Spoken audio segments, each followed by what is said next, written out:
વિદ્યાર્થી મિત્રો, હું છું રવિ સર. સ્વાગત છે તમારું મારી યુટ્યુબ ચેનલમાં. ચલો વિદ્યાર્થી મિત્રો, આજે આપણે શરૂ કરવા જઈ રહ્યા છીએ ધોરણ 12 કોમર્સની અંદર વિષય છે વાણિજ્ય વ્યવસ્થા અને સંચાલન. વિષયની વિગતવાર પહેલા તો માહિતી મેળવીએ કે આ વિષયની અંદર કેટલા પ્રકરણ આવે છે, કયું પ્રકરણ કેટલા ગુણમાં પૂછાય છે. બરાબર.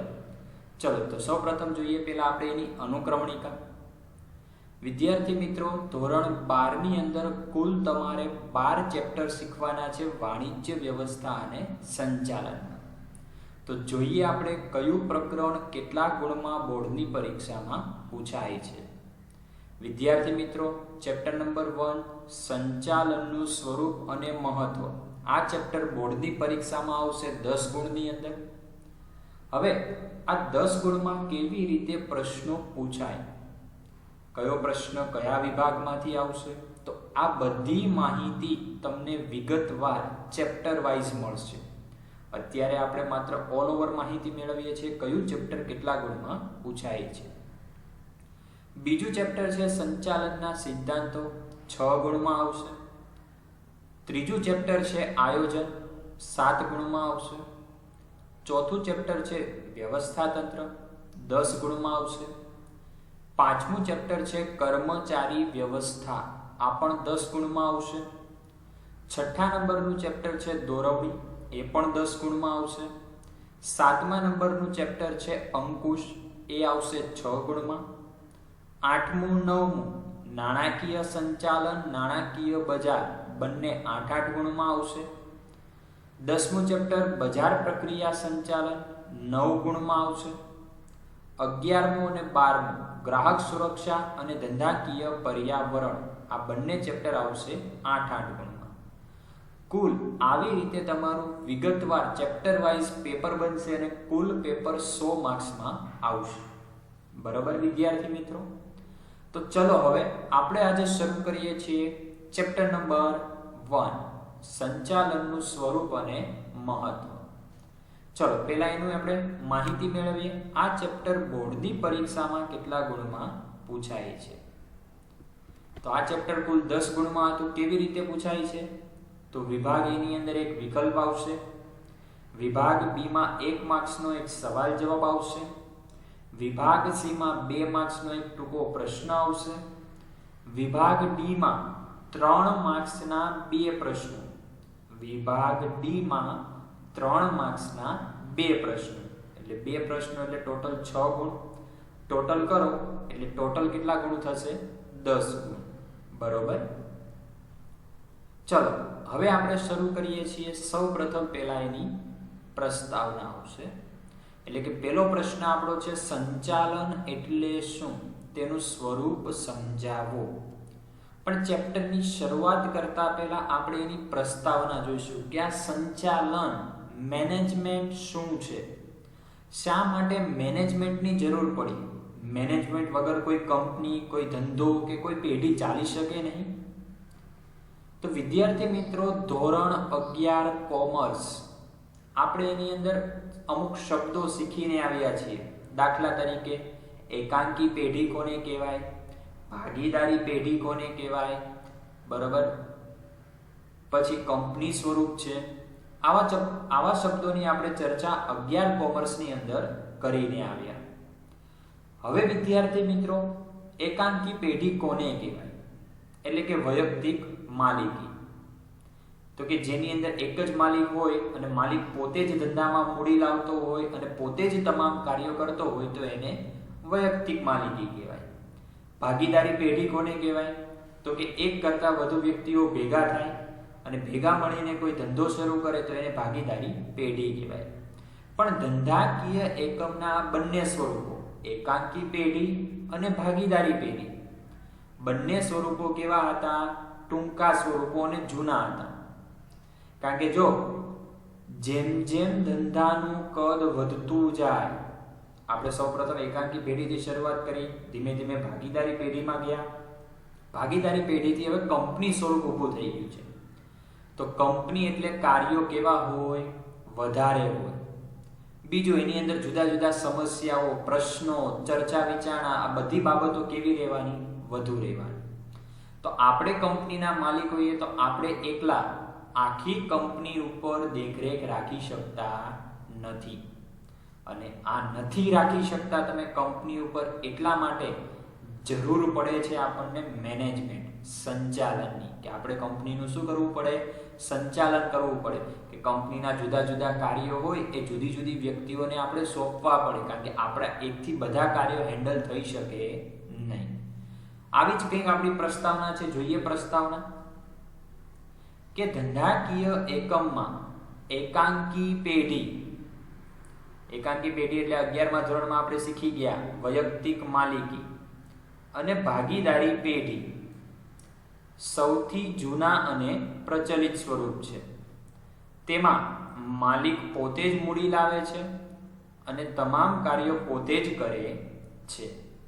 પરંતુ જેમ જેમ ઔદ્યોગિક ક્રાંતિ થઈ તેમ તેમ કંપની સ્વરૂપ અસ્તિત્વમાં આવ્યું, અને તેના કારણે સૌપ્રથમ પહેલો પ્રશ્ન મૂડીનો પ્રશ્ન, બીજો પ્રશ્ન ઉત્પાદનને લગતો પ્રશ્ન, ત્રીજો પ્રશ્ન વેચાણ અને કર્મચારીઓના પ્રશ્નો, અનેક પ્રશ્નો ઉદ્ભવ્યા.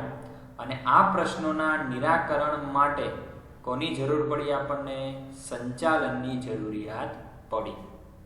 વિદ્યાર્થી મિત્રો, આ જે પ્રસ્તાવના છે એમાંથી 2 માર્ક્સનો પ્રશ્ન પૂછાય. સંચાલનની જરૂરિયાત શા માટે ઉદ્ભવી? ફરી વખત પ્રશ્ન બોલું છું. સંચાલનની જરૂરિયાત શા માટે ઉદ્ભવી? તો તમારે આ પ્રસ્તાવના લખવા. બરોબર? ચલો હવે આપણે જોઈએ છીએ અર્થ, કે સંચાલન, મેનેજમેન્ટ એટલે શું? વિદ્યાર્થી મિત્રો, ધોરણ 11 કોમર્સ તમે ઘણા બધા અર્થ શીખીને આવ્યા. ધંધો કોને કહેવાય, નોકરી કોને કહેવાય, વ્યવસાય કોને કહેવાય, ભાગીદારી પેઢી કોને કહેવાય, આ જુદા જુદા અર્થ. પણ એ બધા અર્થ હતા, એમાં કોઈ સંચાલન શાસ્ત્રી હતા નહીં. એટલે બધાએ ભેગા મળીને એની વ્યાખ્યા રજૂ કરી હોય. પણ હવે તમે જ્યારે આવો છો ધોરણ 12માં, તો એક પ્લસ પોઈન્ટ વધારાનો આવશે, કે તમારે કઈ વ્યાખ્યા કયા સંચાલન શાસ્ત્રીએ આપી છે યાદ રાખવી પડશે. બરોબર? તો જોઈએ પહેલો અર્થ, સંચાલન એટલે શું? તો સૌપ્રથમ પહેલા સંચાલન શાસ્ત્રી આપણે આવે છે કુંતઝ અને ઓર્ડનલ. કે આ બંને નામ અલગ અલગ છે, એક જ નામ નથી. કુંતઝ પણ અલગ છે અને ઓર્ડનલ પણ અલગ છે. શું કીધું છે એમણે સંચાલન વિશે? કે સંચાલન એટલે અન્ય વ્યક્તિઓ પાસેથી કામ મેળવવાની કળા. કે સંચાલન કોને કહેવાય? કે તમે અન્ય વ્યક્તિઓ પાસેથી કામ મેળવવાની જો તમારી પાસે કળા હોય તો એને શું કહેવાય? સંચાલન. વિદ્યાર્થી મિત્રો, સંચાલનને ઇંગ્લિશમાં મેનેજમેન્ટ કહેવાય છે. અને આ મેનેજમેન્ટ કરવા માટે સૌપ્રથમ પહેલા તમારે ડિગ્રી મેળવવી પડે છે, MBA. જો તમારી પાસે આ MBA ની ડિગ્રી હોય તો તમે કોઈ પણ કંપનીની અંદર ઇન્ટરવ્યુ આપીને મેનેજરની પોસ્ટ લઈ શકો છો અને તમે એનું મેનેજમેન્ટ કરી શકો. ચલો હવે અહીંયા આપણે ઉદાહરણ લઈએ છીએ. આપણે કોઈ કંપનીના મેનેજર છીએ, આપણી પાસે કંપનીનું મેનેજમેન્ટ છે. તો તમારું કામ શું હોય? તો તમારા હાથ નીચે કામ કરતા કર્મચારીઓ પાસેથી તમારે શું કરાવવાનું હોય? કામ કરાવવાનું. તો અહીંયા વ્યાખ્યા એ જ સમજાવે છે કે અન્ય વ્યક્તિઓ પાસેથી. બરાબર? તો તમે મેનેજર છો, તમે અન્ય વ્યક્તિઓ પાસેથી શું મેળવો છો? કામ મેળવો છો. અને એની જે કળા તમારી પાસે છે, આવડત તમારી પાસે છે, એ આવડતને કહેવામાં આવે છે સંચાલન. બરાબર? આ પહેલી વ્યાખ્યા થઈ. બીજા સંચાલન શાસ્ત્રી આવે છે લિવિંગસ્ટનના મત અનુસાર. શું કહે છે લિવિંગસ્ટન? ઓછામાં ઓછા સમયે અને ખર્ચે, ઓછામાં ઓછા સમયે અને ખર્ચે ઉપલબ્ધ સાધન અને સગવડોનો શ્રેષ્ઠ ઉપયોગ કરીને, ઉપલબ્ધ સાધન અને સગવડોનો શ્રેષ્ઠ ઉપયોગ કરીને એકમના નિર્ધારિત ધ્યેય સિદ્ધ કરવાના કાર્યને સંચાલન કહે છે. સમય અને ખર્ચ, તમે કોઈ પણ કાર્ય કરો છો તો એમાં સમય અને ખર્ચનો બગાડ ઓછામાં ઓછો થવો જોઈએ. બીજી વસ્તુ, એ કાર્યને કરવા માટે જે પણ સાધન સંપત્તિ તમારી પાસે છે એ સાધન સંપત્તિનો તમારે શ્રેષ્ઠ ઉપયોગ એટલે કે એનો મહત્તમ ઉપયોગ કરવાનો અને ધંધાકીય એકમના નિર્ધારિત ધ્યેય સિદ્ધ કરવાના કાર્યને શું કહે છે? સંચાલન કહે છે. વિદ્યાર્થી મિત્રો, પરીક્ષામાં પ્રશ્ન આમાંથી 1 માર્ક્સની વ્યાખ્યા આવે. સંચાલન એટલે શું? તો તમે બંનેમાંથી કોઈ પણ વ્યાખ્યા લખી શકો. મોટાભાગના વિદ્યાર્થીઓ એક જ વ્યાખ્યા યાદ રાખતા હોય છે, સંચાલન એટલે અન્ય વ્યક્તિઓ પાસેથી કામ મેળવવાની કળા, કારણ કે એ સિમ્પલ એટલે કે સાદી અને એકદમ સહેલી વ્યાખ્યા છે. પણ ઘણી વખત શિક્ષક એટલે કે જે સાહેબ જે પેપર સેટર હોય છે એ પ્રશ્ન બદલીને પૂછે. કેવી રીતે? લિવિંગસ્ટનના મત મુજબ સંચાલન એટલે શું? તો કમ્પલસરી તમારે લિવિંગસ્ટનના મત અનુસાર વાળી જ વ્યાખ્યા લખવી પડે. પછી એમાં તમે ઉપરની વ્યાખ્યા લખો, સંચાલન એટલે અન્ય વ્યક્તિઓ પાસેથી કામ મેળવવાની કળા, તો એ વસ્તુ શું થશે? ત્યાં તમારો આન્સર ખોટો પડશે.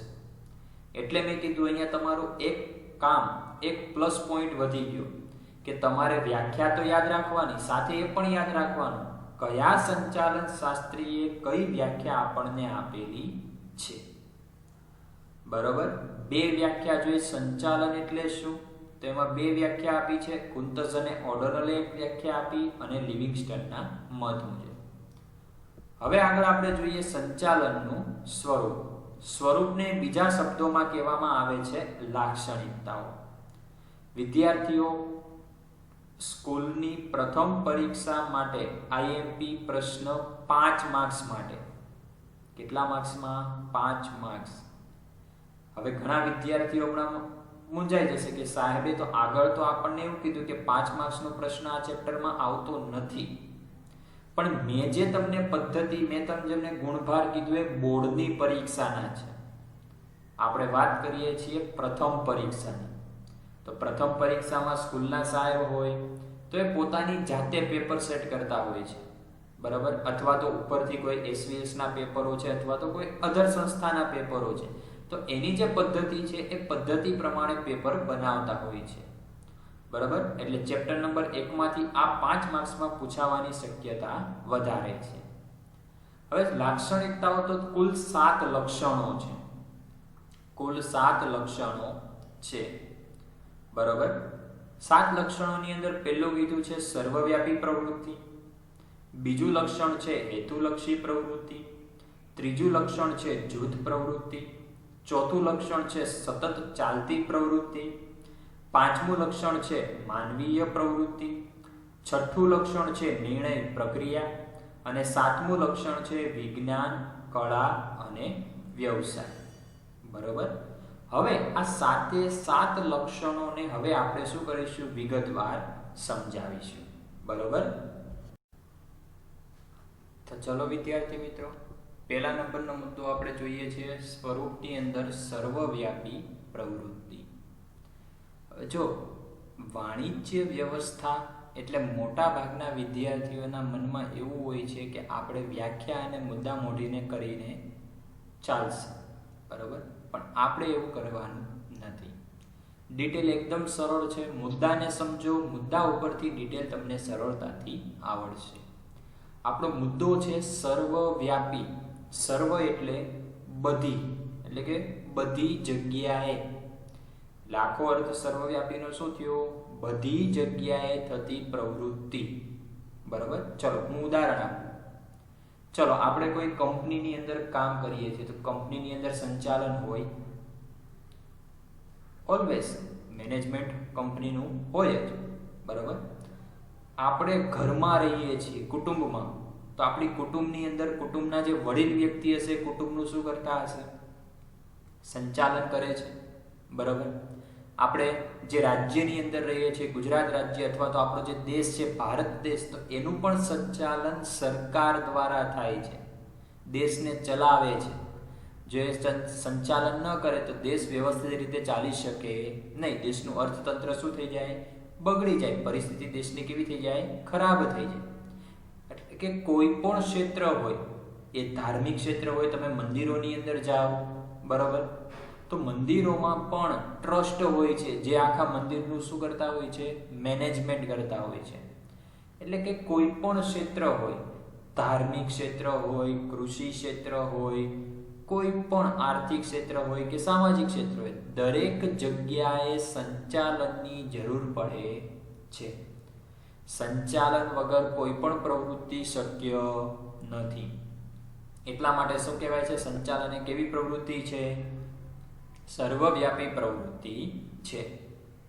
ચલો જોઈએ માહિતી શું લખેલી છે કે સંચાલન એ સર્વવ્યાપી પ્રવૃત્તિ છે.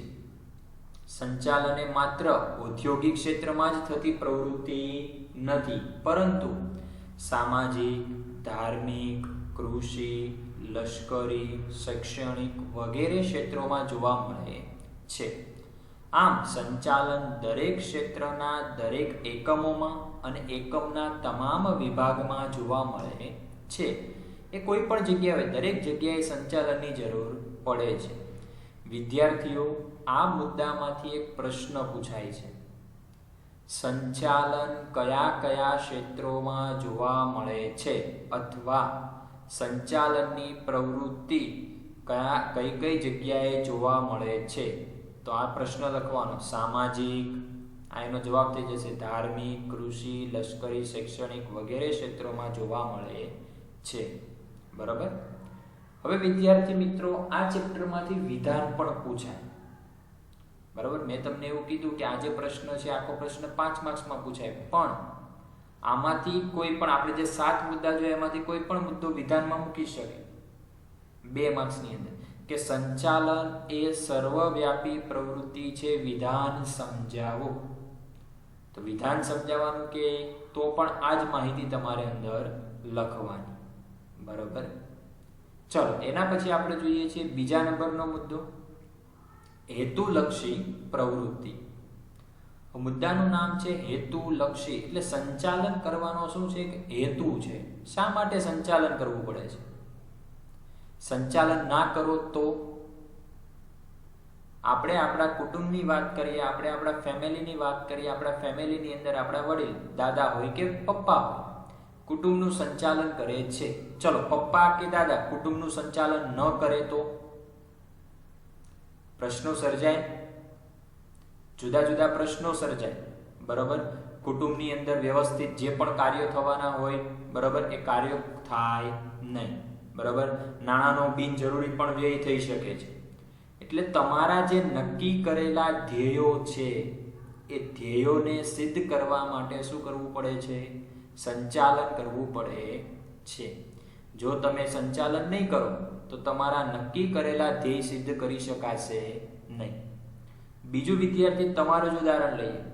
તમે ધોરણ 12 કોમર્સમાં જ છો, તમારે 12માં 80% લાવવા છે, તમે ધ્યેય નક્કી કર્યું, તો તમારે શું કરવું પડશે? અત્યારથી એનું પ્લાનિંગ કરવું પડશે, આયોજન કરવું પડશે. બરોબર. જો આયોજન નહીં કરો તો શું થશે? તમે તમારો ધ્યેય સિદ્ધ કરી શકો નહીં. તો સેમ ટુ સેમ એવું જ છે કે કોઈ પણ કંપની છે, કંપનીએ પોતાના ધ્યેય સિદ્ધ કરવા છે, તો એની અંદર એને મેનેજમેન્ટ કરવું પડે. અને મેનેજમેન્ટ કરવા માટે સારા સારા વ્યક્તિઓની જરૂર પડે. બરોબર. ચલો આ મુદ્દાની અંદર કઈ ડિટેલ લખવાની આપણે જોઈએ છીએ કે સંચાલન એ એક સાધન છે, સાધ્ય નથી. આ ખાસ વિદ્યાર્થી મિત્રો, આ પહેલું વાક્ય સમજવા જેવું છે કે સંચાલન એ એક સાધન છે, સાધ્ય નથી. હવે વિદ્યાર્થી મિત્રો, ધોરણ 10માં તમે એક વિષય ભણીને આવ્યા, વિજ્ઞાન અને ટેકનોલોજી. એમાં તમે પ્રયોગો કરતા હતા. પ્રયોગ કરો પછી એની શું મળે? તમને સાબિતી મળે કે ભાઈ આ પ્રયોગ આપણે કરીએ છીએ તો એમાંથી આપણને શું જાણવા મળ્યું, એટલે કે એની સાબિતી આપો છો. તમે કોઈ કંપનીનું સંચાલન કરો છો તો એ કંપનીના સંચાલનની અંદર તમે જે પણ લક્ષ્યાંક નક્કી કરેલો છે, તો એ લક્ષ્યાંક સિદ્ધ થાય એની કોઈ સાબિતી સંચાલન આપતું નથી. કારણ કે ધ્યેય સિદ્ધ કરતી વખતે ઘણા બધા અસર કરતા પરિબળો આવે. બરાબર. કંપનીની અંદર કર્મચારીઓ હડતાલ ઉપર ઉતરી જાય તો ધ્યેય સિદ્ધ થાય ના થાય. કંપનીનું મેનેજમેન્ટ, કંપનીનું સંચાલન સારું ન હોય તો નક્કી કરેલા ધ્યેયો સિદ્ધ થાય નહીં. મેનેજમેન્ટે ધ્યેય નક્કી કરી નાખે પણ પોતાનું મેનેજમેન્ટ જ સારું નથી તો એની સાબિતી તમને મળતી નથી. એટલે કીધું છે સંચાલન એક માત્ર શું છે? સાધન છે. તમે એનો માત્ર સાધન તરીકે ઉપયોગ કરી શકો પણ એ સાધ્ય નથી, એ સાબિતી આપતું નથી. પછી લખેલું છે ધંધાકીય એકમની સ્થાપના અમુક ચોક્કસ હેતુઓ સિદ્ધ કરવા માટે કરવામાં આવે છે અને આ હેતુઓને કાર્યક્ષમ રીતે અને કરકસરપૂર્વક સિદ્ધ કરવા માટે સંચાલન જરૂરી છે. ધંધાકીય એકમની સ્થાપના શેના માટે થાય? અમુક નક્કી કરેલા હેતુઓને સિદ્ધ કરવા માટે. બરોબર. ચલો એના પછી આપણે ચર્ચા કરીએ છીએ ત્રીજા મુદ્દાની, જૂથ પ્રવૃત્તિ. જૂથ એટલે આપણે સમજી લો એક પ્રકારનું ગ્રુપ છે. બરોબર. જેવી રીતે 5-6 વિદ્યાર્થીઓનું ગ્રુપ હોય. બરોબર. ચલો હું તમને એક ઉદાહરણ આપું. સ્કૂલમાં શિક્ષક તમને એક પ્રોજેક્ટ બનાવવા આપે છે. સ્કૂલમાં શિક્ષક તમને એક પ્રોજેક્ટ બનાવવા આપે છે તો પ્રોજેક્ટ એક એકલો વિદ્યાર્થી બનાવી શકશે? ના, કારણ કે કાર્યો કેવા હોય? વધારે હોય. તો તમે શું કરશો? તમારા મિત્રનું એક ગ્રુપ બનાવશો. 3 જણા હોય, 4 જણા હોય કે 5 જણા હોય. પછી બધા ભેગા મળીને શું કરશે? પ્રોજેક્ટ વિશે ચર્ચા વિચારણા કરશે અને પછી જરૂરી સાધન સામગ્રી ભેગી કરશે અને પછી પ્રોજેક્ટ તૈયાર થશે. એકલાથી શક્ય છે? ના, શક્ય છે પણ સમય કેવો જશે? વધારે. ખર્ચ કેવો થશે? વધારે. તો એવી જ રીતે સંચાલન પણ એક જૂથ પ્રવૃત્તિ કે સંચાલન કરવું હોય તો એક વ્યક્તિ કરી શકે નહીં. એક કરતા કેવી વ્યક્તિઓ જોઈએ? વધારે. એટલા માટે સંચાલનને કેવી પ્રવૃત્તિ કીધી છે? જૂથ પ્રવૃત્તિ. ચલો જોઈએ આની ડિટેલ. કે સંચાલન 2 કે 2 થી વધુ વ્યક્તિઓના જૂથની પ્રવૃત્તિ છે. કે 2 કે તેથી વધુ વ્યક્તિઓ અગાઉથી નક્કી કરેલા ધ્યેયને સિદ્ધ કરવા માટે પ્રવૃત્તિ કરતા હોય ત્યાં સંચાલન જરૂરી છે. કે જે પણ સમૂહ છે એ સમૂહ કંપનીના નક્કી કરેલા ધ્યેયને સિદ્ધ કરવા માટે જો પ્રવૃત્તિ કરતા હોય તો ત્યાં કોની જરૂર પડે છે? સંચાલનની જરૂર પડે છે. એના પછી 5મો મુદ્દો આપણે જોઈએ, સતત ચાલતી પ્રવૃત્તિ. આવો મુદ્દો છે સતત ચાલતી, એટલે કે સતત ને સતત ચાલ્યા કરે છે, એ બંધ થતું નથી. ચલો વિદ્યાર્થી મિત્રો, ફરી વખત આપણે તમારું ઉદાહરણ લઈએ. તમે અત્યારે ધોરણ 12 કોમર્સમાં છો. 12 કોમર્સ તમે પાસ કર્યું, સારી એવી ટકાવારી પણ આવે છે. શું તમે ભણવાનું બંધ કરી દેશો? ના, આગળ કોઈ પણ એક સારી ડિગ્રીની અંદર એડમિશન લેશો. ચલો એની અંદર સારા પર્સન્ટેજ આવે છે, સારી એવી તમે ડિગ્રી મેળવો છો. શું તમે કાર્ય કરવાનું બંધ કરી દેશો? હજી તમે આગળ માસ્ટર ડિગ્રીમાં નહીં જઈ શકો? જવું પડશે. બરોબર. તો તમે તમારું કાર્ય સતત ને સતત શું કરો છો? ચાલુ રાખો છો. તો સેમ ટુ સેમ સંચાલનમાં છે. આપણે કોઈ કંપનીના મેનેજર છીએ. આપણે કંપનીની અંદર નક્કી કર્યું કે આ વર્ષે આપણે 1000 સાયકલનું ઉત્પાદન કરવાનું છે. ચલો ચાલુ વર્ષનો લક્ષ્યાંક પૂરો થઈ ગયો, 1000 સાયકલ બની ગઈ. પછી શું કાર્ય પૂરું? પછી કોઈ નવો લક્ષ્યાંક નહીં આવે.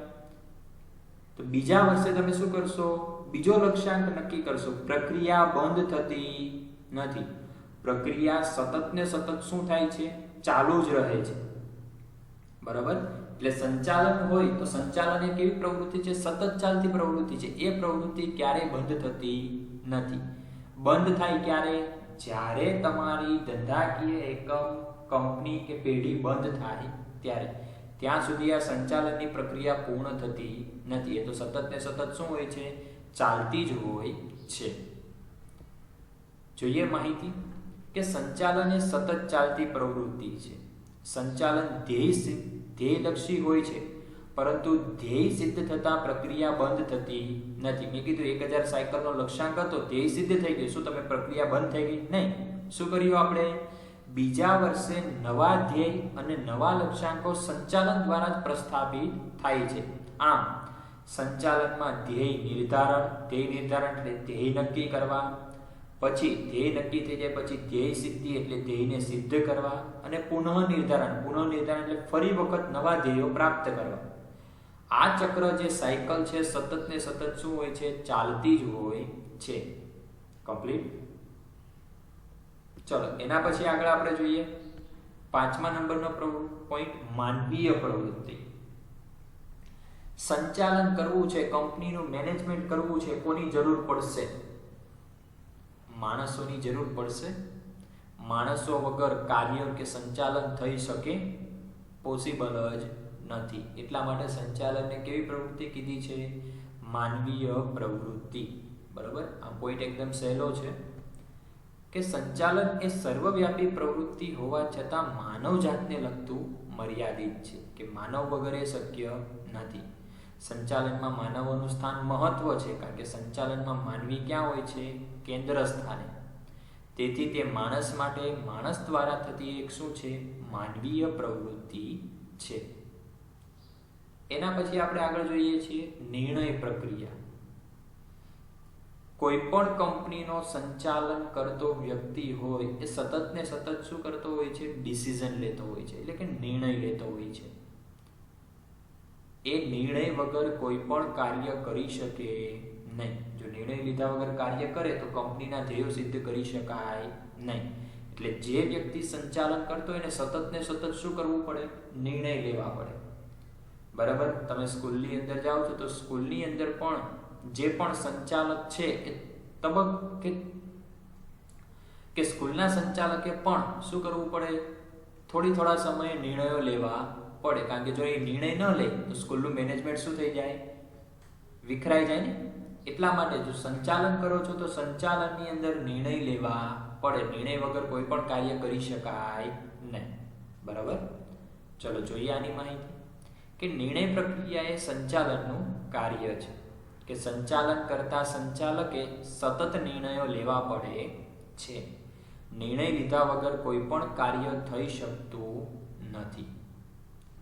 એના પછી 7મો મુદ્દો આવે છે આપણો વિજ્ઞાન, કળા અને વ્યવસાય. વિદ્યાર્થી મિત્રો, આ મુદ્દાની અંદર 3 શબ્દો છે: વિજ્ઞાન, કળા અને વ્યવસાય. આમાંથી 2 એટલે 3 શબ્દો રિપીટ થવાના છે. આની પછીનો પ્રશ્ન એ જ આવશે, વિજ્ઞાન અને કળાનો સમન્વય સમજાવો. પછીનો પ્રશ્ન આવશે વ્યવસાય એટલે શું? વ્યવસાયના લક્ષણો સમજાવો.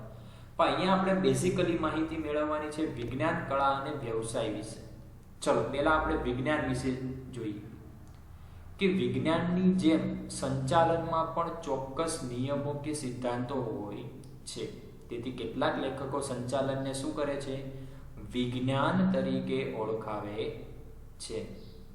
બરાબર. કે જેવી રીતે વિજ્ઞાનની અંદર કોઈ પણ પ્રયોગ કરવો હોય તો એના નિયમો હોય, એના સિદ્ધાંતો હોય, કે કોઈ પણ દ્રાવણ છે આટલા પ્રમાણમાં લેવાનું હોય. બરાબર. કોઈ બીજું દ્રાવણ એમાં મિશ્ર નથી જાય એનું ખાસ ધ્યાન રાખવું પડે. અમુક સિદ્ધાંતો પ્રમાણે વિજ્ઞાન ચાલે છે. તો એ જ રીતે સંચાલન કરવું હોય તો સંચાલનના પણ શું હોય? અમુક સિદ્ધાંતો હોય. એટલે જ આપણા બીજા ચેપ્ટરનું નામ છે સંચાલનના સિદ્ધાંતો. અને સંચાલનના સિદ્ધાંતો આપનાર 2 વ્યક્તિઓ છે. પહેલું ફ્રેડરિક ટેલર, કે જેમણે સંચાલનના 8 સિદ્ધાંતો આપ્યા, અને બીજા છે હેનરી ફેયોલ, જેમણે સંચાલનના 14 સિદ્ધાંતો આપ્યા. એ સિદ્ધાંતો ઉપર આખું સંચાલન ચાલે છે. એટલા માટે કેટલાક લેખકો એટલે કે સંચાલન શાસ્ત્રીઓ સંચાલનને શું કહે છે? કે વિજ્ઞાન છે. પછી બીજા સંચાલન શાસ્ત્રીઓ જોઈએ કે સંચાલનમાં માનવ પરિબળ અગત્યનું હોવાથી તેમની પાસેથી કામ લેવા માટે અંગત આવડત, બુદ્ધિ, ચતુરાઈ વગેરેની જરૂર છે, જેને કળા તરીકે ઓળખાવી શકાય. બરાબર. તો અહીંયા આપણે પહેલી વ્યાખ્યા યાદ કરીએ કુંતઝ અને ઓડોનલની, કે સંચાલન એટલે અન્ય વ્યક્તિઓ પાસેથી કામ મેળવવાની કળા. મેં ઉદાહરણ આપ્યું કે તમે કોઈ કંપનીના મેનેજર છો તો તમારા હાથ નીચે ઘણા બધા કર્મચારીઓ કામ કરતા હોય. તો એ કર્મચારીઓ પાસેથી કામ લેવા માટે તમારી પાસે આ બાબતો હોવી જોઈએ. કઈ?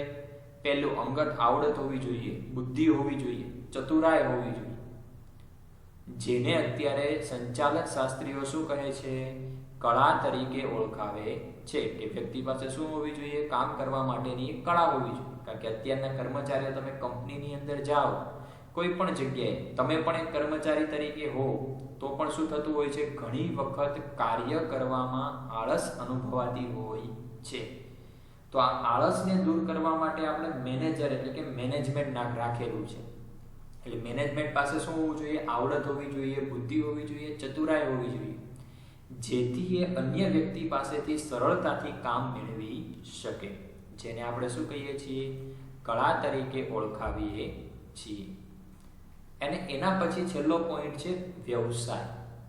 કે આધુનિક સમયમાં જેવી રીતે વકીલ છે, ડોક્ટરો છે, ચાર્ટર્ડ એકાઉન્ટન્ટ છે, એની જેમ સંચાલકોએ પણ વ્યવસાયી સ્વરૂપ ધારણ કર્યું છે. આમ સંચાલન એ એક શું છે? વ્યવસાય છે. વિદ્યાર્થી મિત્રો, ધોરણ 11 કોમર્સ ચેપ્ટર નંબર 1 ને મેં કીધું હતું આપણે કે આ વ્યવસાય એટલે શું, વ્યવસાયના લક્ષણો, આ જ પ્રશ્ન તમારે 12મા ધોરણમાં શીખવાનો છે. જો વ્યવસાયની હું વ્યાખ્યા અહીંયા તમને સમજાવું છું કે કોઈ પણ ક્ષેત્રનું વિશિષ્ટ જ્ઞાન પ્રાપ્ત કરીને તે જ્ઞાનનો લાભ સમગ્ર સમાજને આપવામાં આવે, બદલામાં સમાજ પાસેથી ફી સ્વરૂપે વળતર મેળવવામાં આવે, તો તેવી પ્રવૃત્તિને સંચાલન કહે છે. વકીલ છે, વકીલે શું કરે? સમાજની સેવા કરે, બદલામાં આપણી પાસેથી શું મેળવે છે? ફી. એ જ પ્રમાણે ડોક્ટરો, ચાર્ટર્ડ એકાઉન્ટન્ટ. તો એવી જ રીતે સંચાલન પણ એક શું છે? વ્યવસાય છે.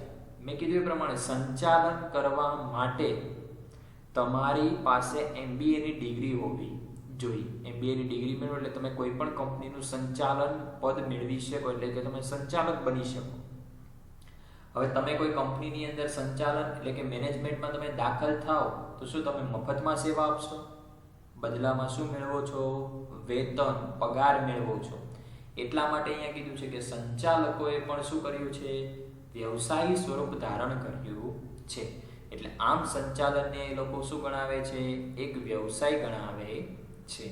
એટલે સંચાલનને અહીંયા જુદા જુદા સંચાલકો અલગ અલગ રીતે ગણાવે. અમુક સંચાલકો એને લેખક તરીકે એટલે કે વિજ્ઞાન તરીકે ઓળખાવે, અમુક સંચાલકો એને કળા તરીકે ઓળખાવે, અને અમુક સંચાલકો એને વ્યવસાય તરીકે પણ ઓળખાવે છે.